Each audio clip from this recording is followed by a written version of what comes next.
دايما بيحصل معانا لما بنشوف ناس لأول مرة بنرتاح لهم جدا وناس تانية ما بنرتاح لهمش خالص. انتوا عارفين ده معناه ايه؟ الموضوع طلع أعمق مما نتخيل.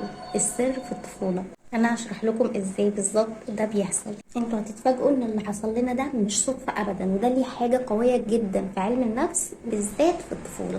هشرح لكم ده بالظبط معناه ايه. في علم النفس العقل الباطن بيبني حاجة اسمها الخريطة العاطفية او مخطط العلاقات، وده بيحصل في اول سنوات حياتنا. بمعنى عقلك الباطن شايل كتالوج لكل شخص انت قابلته في حياتك واثر عليك وانت صغير، من الاهل، من الاصحاب، من الاصدقاء، من الاقارب، من المدرسة. اي حد اثر عليك في الفترة الزمنية وانت طفل هو هيأثر عليك كمان في حياتك الجاية. فعشان كده دلوقتي لما بتقابل شخص غريب عقلك الباطن بيعمل ليه مسح ضوئي سريع جدا. يعني مسح ضوئي لملامحه، تصرفاته، طريقة كلامه، قعدته، كل حاجة. لو لقى تصرف واحد شبه تصرف قديم من الكتالوج القديم بتاعك اللي أثر فيك وانت صغير بيبتدي يبعت إشارة سريعة جدا.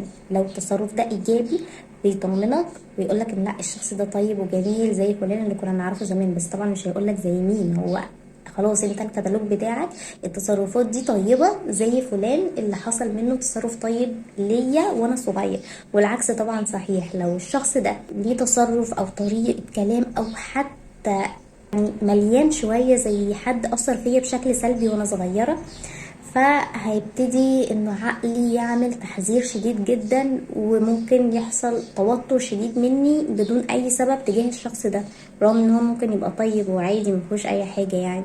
عقلك الباطن بيفضل فاكر اكتر التصرفات واكتر الاشخاص اللي سببوا لك ضرر والم نفسي وانت صغير. لو كان في شخص في حياتك مؤذي، كذاب، او مثلا حتى بينتقدك كتير، فعقلك بيسجل ده كتهديد. فلما بتكبر وتقابل مثلا شخص غريب عنده نفس نبرة الصوت الحادة او نفس الضحكة، نفس القعدة، اي حاجة يعني حصلت شبه الشخص ده، عقلك بيلقط الاشارة دي فورا ويبتدي يفرز هرمون الكورتيزول، فتحس انك مش طايق تقعد في المكان ده خالص، حاسس بخنقة، مش طايق وبتدور على اي حاجة علشان تمشي، مش طايق الشخص ده اصلا.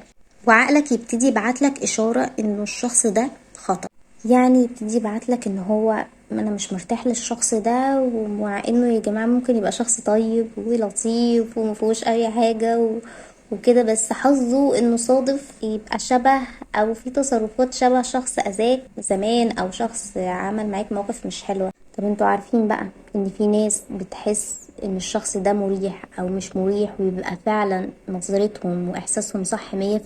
انا هقول لكم امتى ده بيحصل وامتى فعلا لما بنحس حاجة بتكون صح.